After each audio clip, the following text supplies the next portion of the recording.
soon be over, Thomas said to himself. And soon it was.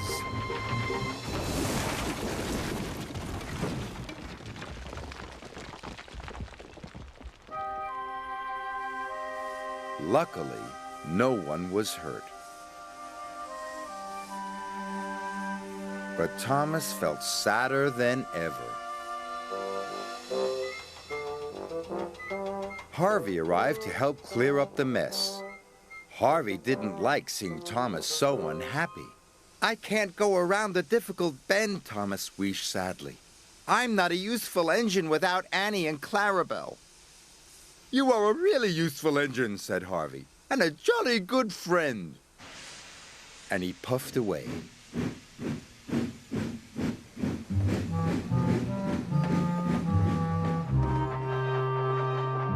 Thomas trundled slowly back to Tidmouth's sheds.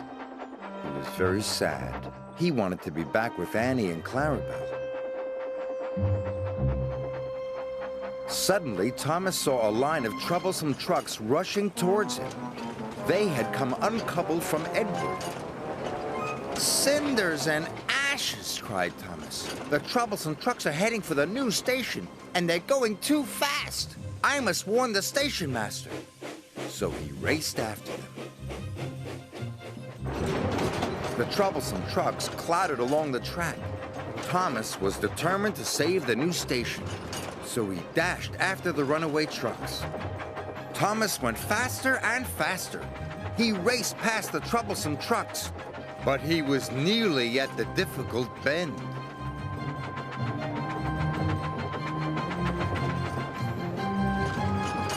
Thomas wanted to go fast, but he knew he couldn't. Slow down, said Thomas to himself. Slow down and puff with care.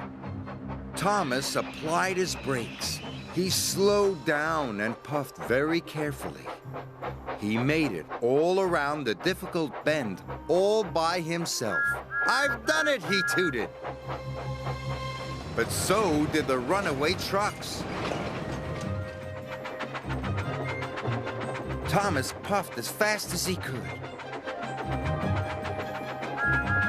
And he raced into the station just in time. Runaway trucks are coming, he cried. You must change the points. The signalman quickly changed the points. The troublesome trucks hurtled into a siding. They biffed and bashed the buffers.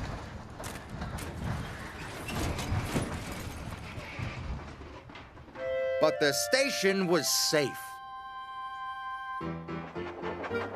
The next day, Thomas was back with Annie and Clarabelle. They were going to the grand opening of the new station. They chuffed along happily together. And when they came to the difficult bend, Thomas slowed down and puffed with care. The difficult bend wasn't difficult anymore. The grand opening was a great success, and the new station looked wonderful. Sir Topham Hatt came to see Thomas. You have saved my new station, he said. You are a very brave and useful engine. Thank you, sir, said Thomas. He was so proud it made his firebox glow.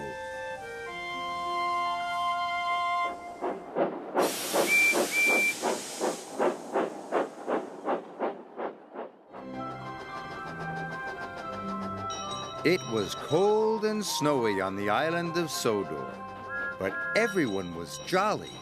The winter holidays were coming. Thomas loved this time of year. The station masters decorated the stations, and children were making snowmen. But there was one thing Thomas didn't like about winter. There was always lots and lots of snow. It piled up very quickly and blocked the tracks. So Thomas worked hard all day keeping the lines open.